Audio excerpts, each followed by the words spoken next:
All right, guys. Thanks for getting quiet. I'm going to get started. So my talk today is called Detecting Asteroids with Neural Networks in TensorFlow. This is an iteration on a talk that I gave before called Detecting Asteroids with Neural Networks with PyBrain. TensorFlow came out since then. It's pretty awesome. It's actually like, I'd say it's a lot easier to do with TensorFlow. So I'm going to walk you through sort of like my goal with this project and where the data came from. We'll talk about building a feature set and building a neural network and training that network. And then I'll talk to you about the results of my experiment. So the goal here is we're going to build and train a neural network to correctly identify asteroids in astrophotography data. All right, so how do we do it? Well, this is one way. This is flight director. I want to get that Hubble moving, and I want it now. Roger that. We're moving the Hubble.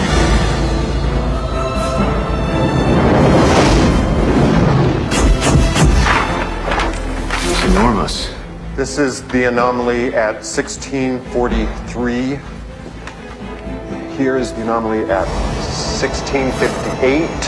And here is the anomaly at 1700. Enough with this anomaly horseshit. What is this thing? It's an asteroid, sir. How big are we talking? Sir, our best estimate is 97.6 billion. It's the size of Texas, Mr. President. Yes, sir. Dan, we didn't see this thing coming? Well, our object collision budget's $1 million. That allows us to track about 3% of the sky. And begging your pardon, sir, but it's a big-ass sky. And the ones this morning? Those are nothing. They're the size of basketballs and Volkswagens, things like that. Is this going to hit us? We're efforting that as we speak, sir. What kind of damage are we? Damage? Total, sir. It's what we call a global killer. The end of mankind. Doesn't matter where it hits. Nothing would survive, not even bacteria. My God. What do we do? Okay. So obviously that's not how we detect asteroids, but that's from Armageddon, and it's an awesome scene. So, all right. So how do we really do it?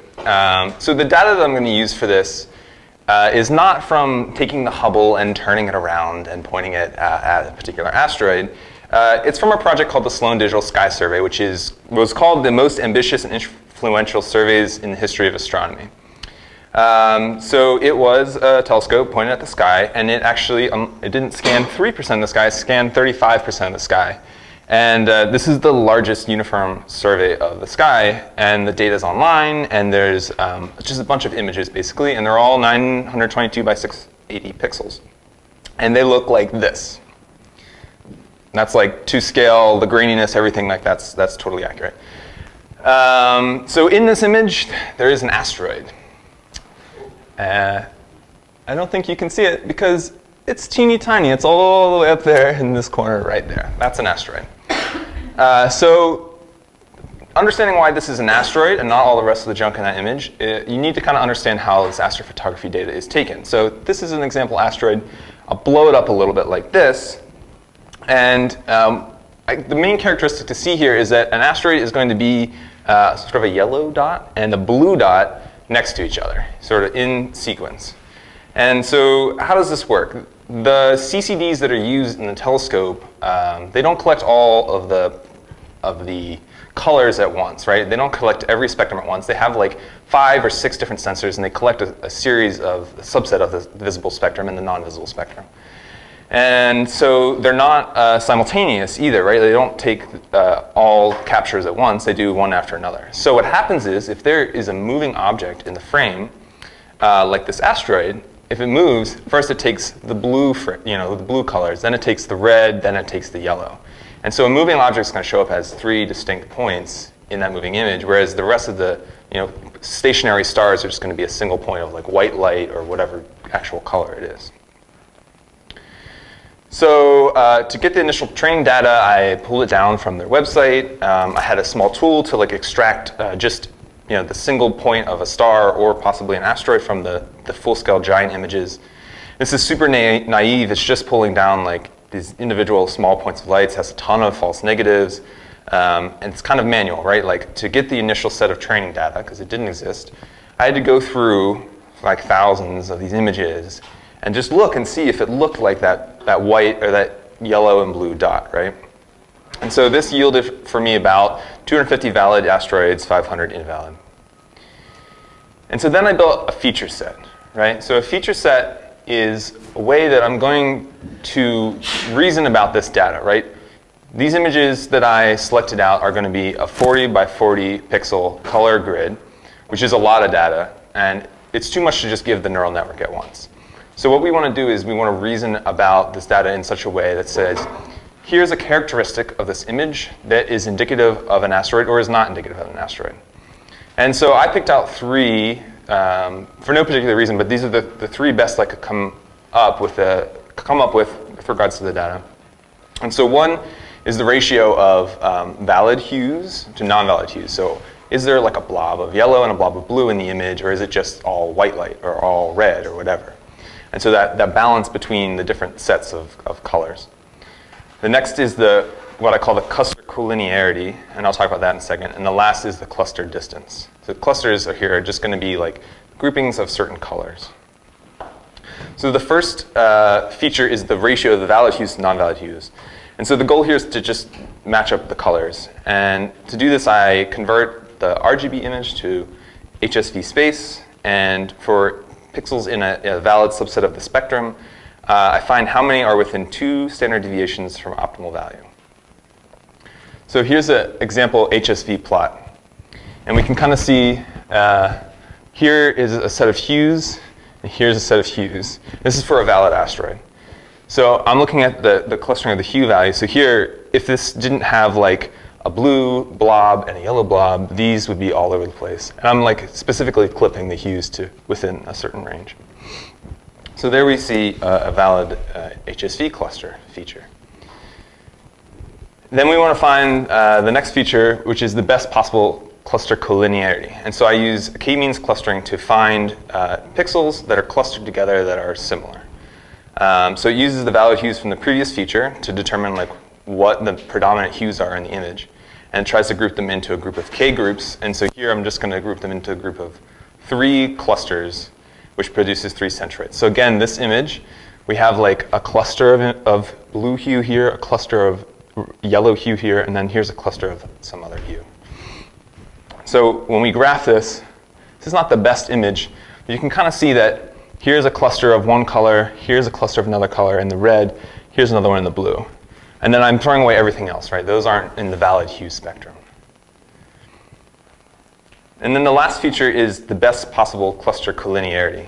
So it's whether the center of these 3 clusters that I'm pulling out lie on the same line or if they're not. So here's the function which I'm using to do this. But again, for a valid image, right, the centers, well, this one's going to be here, center here, center here. They're all sort of like pretty linear. They're in the same space, right?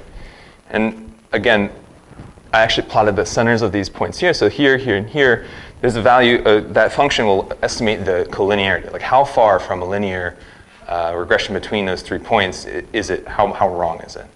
So for a non-asteroid, it would look something like this, right? This is something that would kind of like tip off the algorithm. Maybe this looks like an asteroid. There's a little bit of blue and yellow here, but it's not actually an asteroid. And so if we do a K-means clustering of this, I'm throwing away the like brightest values here, and so we sort of get like this weird 3 grouping cluster that's not in a line. And the centers of the 3 of these are sort of in disparate places. The collinearity of these 3 points is going to be really bad. And so then the last feature is the best possible average cluster distance. So using the clusters from before, what's the average distance from any point in that cluster to the center of it? So are these clusters really spread out, or are they really like tight and centered, right? So again, in this image, these yellow points are going to be very close to the center of this image. It's not like a big blob of yellow over here. It's in a very small, tight cluster. And then for the non-asteroid, similarly, these points are much more spread out than they would be if they were in an asteroid image. OK, so this gives me 3 features. And I'm not going to show the functions for these because they're a little more complex. But let's just say that each 3 features reduces to a number between 0 and 1, right, a float. So for an asteroid, we could say, like that image I was showing before, these would be the results of the values. It would have a high hue ratio, low collinearity, which means they're mostly on a straight line. And the cluster distance is lower. But for the non-asteroid, the hue ratio is lower, the collinearity is much worse, and the cluster distance is slightly greater. So for a value, this is what I just said. For a valid asteroid, these things, some are higher, some are lower, et cetera. All right, so now I've gotten like the way the telescope works out of the way and how I'm featurizing the data. You might say, all right, where's the AI? And what I want to tell you is that this type of data where we have, where it's set up like this is extremely well suited to be a neural network, right? So we have a really clear set of training data. The output is either affirmative or non-affirmative, right? I have labeled the data to say that this is an asteroid, this is not an asteroid. So this will give us a 1 for affirmative, a 0 for a negative. And then each of these input features can also be resolved to a number between 0 and 1 pretty easily. And there's a small amount of input features. There's 3 input features, which can accurately define an item. So I have handpicked these features, right? But I think that they do a pretty good job. And so when we build our neural network, the resulting network will perform a binary classification. So that means, like I said, it's going to either say, for a given image, it's a number close, the result will be a number close to 0 if it doesn't think it's an asteroid, or a number close to 1 if it does think it's an asteroid. It will use supervised learning, and this means that I have labeled the input data in advance. So the algorithm will know valid data versus invalid data, and it can learn from that. It uses a backpropagation trainer, which means that it's sending any errors down the neural network back up to sort of recalibrate it. And it's deep, which means that I'm going to put more than one hidden layer in this neural network. So I'm talking about layers a lot. Let's break that down a little bit. So there's going to be 4 layers here. There's going to be an input layer, 2 hidden layers, and an output layer. And this is going to give us a total of 154 neurons. So each of the input values is going to be considered a neuron, right? They're going to be a value between 0 and 1. Then there's going to be 150 what we call hidden neurons. There'll be 100 in the first layer and 50 in the second layer. And then a single output neuron. And this is the resulting value if it's an asteroid or not. So the resulting network looks something like this, except there'll be 100 in this first one and 50 in the second one. And what the algorithm is going to try and do is take in 3 variables, basically, and it's going to map it to a function which uses each of the 100 and each of the 50 input values until it can produce a function which, given these 3 input values, it's going to produce an output value between 0 and 1. So it's going to basically just like churn through, try a bunch of different stuff, modify a bunch of different stuff. It's a little bit beyond me, to be totally honest, exactly what it's going to be doing there. But in the end, it just has a function, so it's really fast, right? You just have to give it the 3 input values, and immediately it can tell you if it's valid or not. The training takes a little while, though. So I use my featureizers to generate some input data to train the neural network with. So that would look like this. It's just a CSV file. And the first 3 values here are each of the 3 features. And the last one here is 1 or 0 for, is this an asteroid, is this not? That's the label for the data. So I'm going to load it just with, sorry if you're not familiar with Python. Pandas is like a data set library. It just lets you like load in a data set and do transformations and stuff on it. So I'm just going to load in this CSV, and I'm going to define the 4 names of the columns, the hue ratio, the collinearity, and the distance, and the label.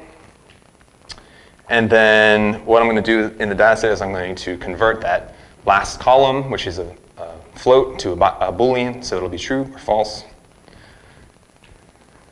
And then I'm going to build my estimator. So this is actually like where I'm setting up what the neural network is going to look like. So it's going to have these 4 values, which are what TensorFlow calls real values, but it just means that it actually is a continuous number. It's not like a gender, like male, female, whatever, or an age, which would be grouped into buckets. Like this is going to be an actual number. And then I'm going to create a DNNC classifier. So that's a deep neural network classifier, which means, like I said before, deep means it's going to have multiple multiple hidden units or hidden layers. It's a neural network, and it's going to be a classifier. So the output is going to be basically it could be a number of values, but we're really only going to have a binary classification here. It could be any number of them. I'll tell it where to put the model, because it needs to actually like write it out to the file system. Define the feature columns and the hidden units. So these are the hidden layers right here. 150 are in the neural network, the hidden layers. And then I need an input function, which you'll see how this gets used later. But basically, this just creates a bunch of feature columns based on the input data and outputs it as a TensorFlow constant. And that's used like this. So I call my previous function build estimator with the model directory. And I tell TensorFlow fit that model to the input data. So I'm passing it the df train. That's the CSV, or the training data that I loaded in before. And I tell it to run for 200 steps. So it's going to take 200 steps through, try and optimize itself until it finishes. So when I trained the network, I gave it about 250 valid items, 500 invalid items, trained it for 200 steps. This took less than a minute. To get similar output when I did this with PyBrain, it took about 3 hours. The TensorFlow is pretty fast. And it's up to you how long you want this to run, right? If I wanted to increase the accuracy of my model, I could let it run as long as I wanted or on as many cores as I wanted. But this was good enough for me because the next thing I did was evaluate the model, which is determine how accurate it is. So an important thing with machine learning is that you separate your input data or your training data from test data, right? You don't want to train a model on a discrete set of training data and not have anything to test it on, because then you're just creating a model that is biased towards whatever data set you're using. So it's really important to separate your training data from some test data to make sure that your model is actually okay with taking in a bunch of other input that is in a similar format and actually is still accurate. So our model has an evaluate function. In the same way that we gave it the training data, we can give it a data frame, which is the test data. We let it only run for one step because it's just going to predict the accuracy. And so I set up 3 trial groups, 3 test groups. And each one was a little bit bigger than the other one. I don't remember the exact numbers. But basically, this model, which only ran for 1 minute, in the first trial, it was 99% accurate at predicting for an input data if that was an asteroid or not. And it got a little bit worse with a larger data set, but this is still pretty good accuracy for as little training as I did and as little as I set up. So one question that I'm going to preempt here that I think I'm probably going to get is why use features, right?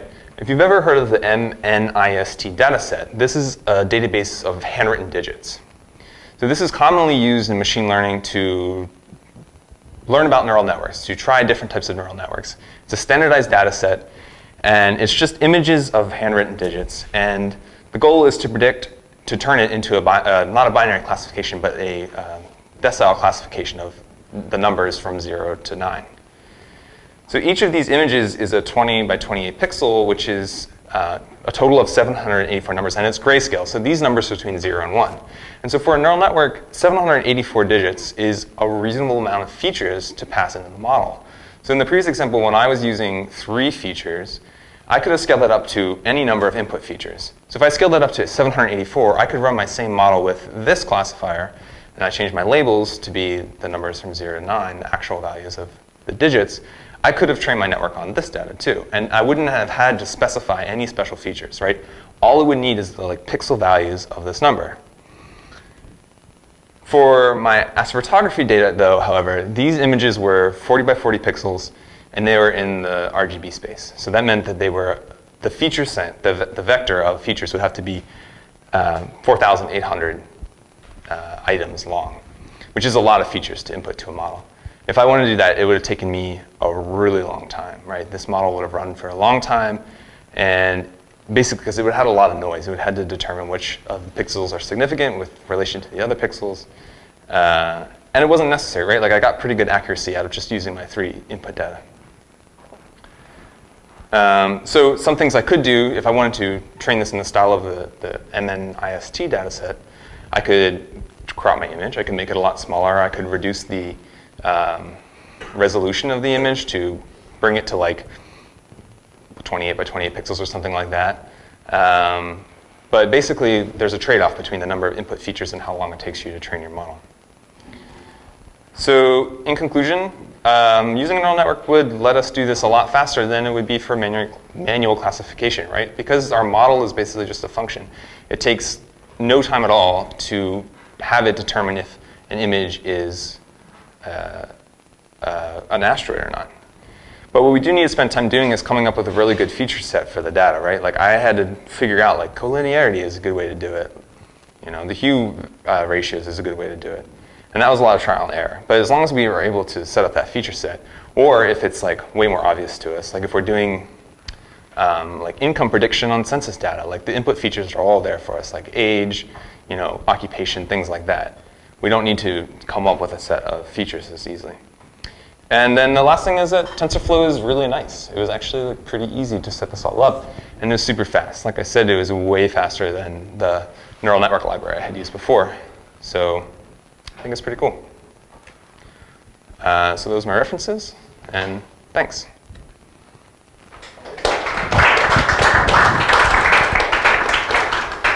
Anybody have any questions?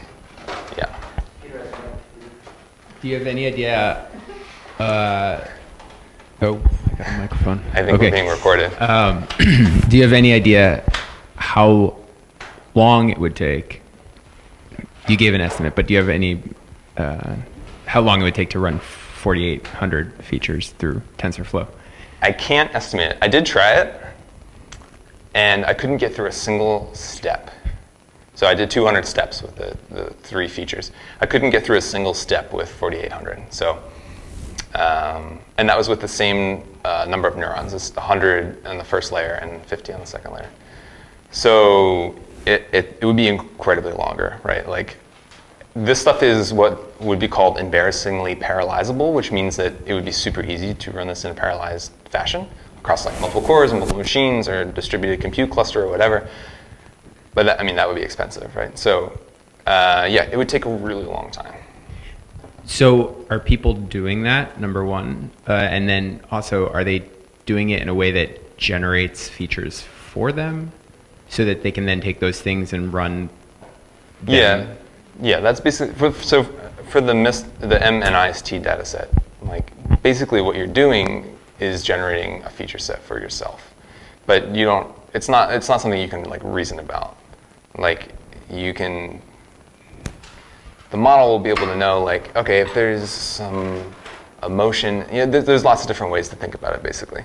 Yeah, I don't really have a great answer, but it doesn't really make sense to do that with a larger a larger number of input features, because like it doesn't take that long if you know what your data is and you can reason about it in a reasonable way. Like it's not that hard. Even if you come up with a lot of bad features too, right?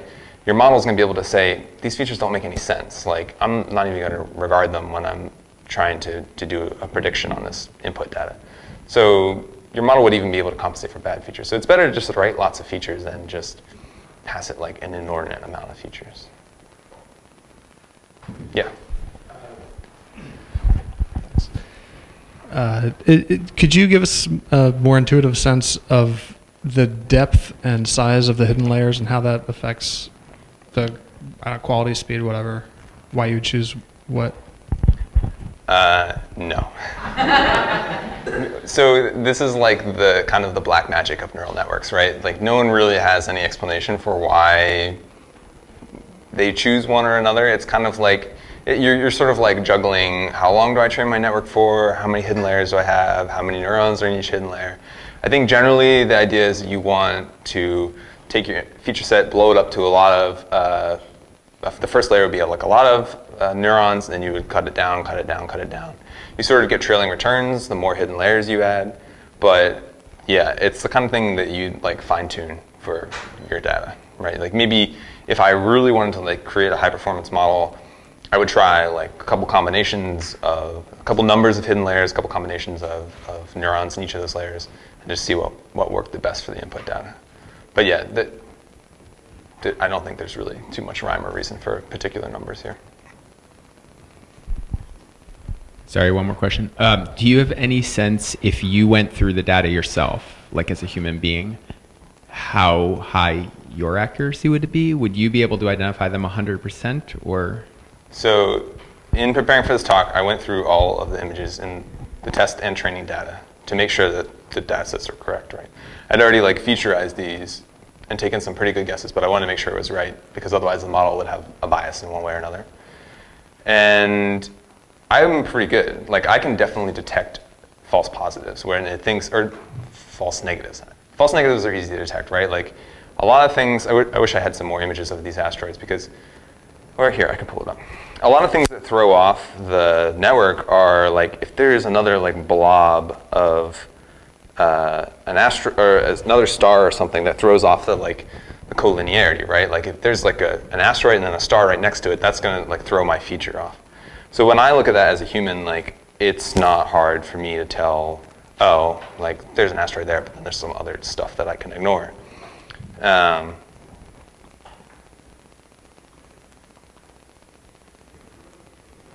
Let's see.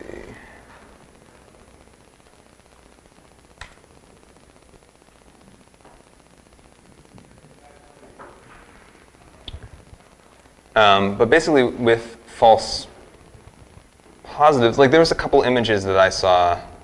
This is gonna be really tiny. And I was like, wait, is that? It just like is so faint. Is it really an asteroid? But it actually was. Oh, this is a pain. It doesn't say zoomed in. All right. Let me see if I can get a good example. All right, so this is a good example. This is one that the algorithm would probably have a hard time determining it is an asteroid or not. Like the accuracy, this was one of the ones that would probably throw it off, right? Because you have an asteroid here and then you have something else over here, and it's going to throw off that clustering algorithm. But like I can look at that and determine right away that it's an asteroid. To answer your question though, when I was looking at it, there were some images. I was like, really, is that not? And then if I look closer at it, or if I like kind of increase the contrast or whatever, I realized that it really is, and the model picked up on it, and I wasn't able to. So here or there.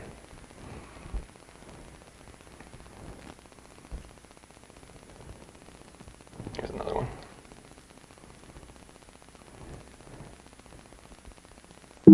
It's an asteroid. The other interesting thing I know about this astrophotography data is all these asteroids are moving across the panel of the camera, so anything coming right at us is not going to show up. So this is kind of like a worthless way to detect asteroids because they don't really tell us anything. But yeah, it's just kind of like a fun data set to play with, I think. Does TensorFlow, is that like mainly just kind of like a scikit, like learning library replacement, or does it have stuff for like distributing the work against a bunch of different nodes? Yeah, so it is a scikit replacement. It seems like it's a superset of scikit, so like anything you can do with scikit, it seems like you can do. Honestly, like this is as much as I've done with TensorFlow, so seems like you could get away with most scikit stuff with it, and then yeah, it also will let do just the distribution of your data. So maybe we should try to do thick wills. Yeah, I don't know. It would be interesting. Any other questions? You said that data set was the most comprehensive. Yeah. It only did 30% of the sky. Yeah. Got to do better, I guess. 35%. Yeah. I don't know what their budget is. It's probably more than $1 million. I mean, Dan did the math. All right, thanks everyone.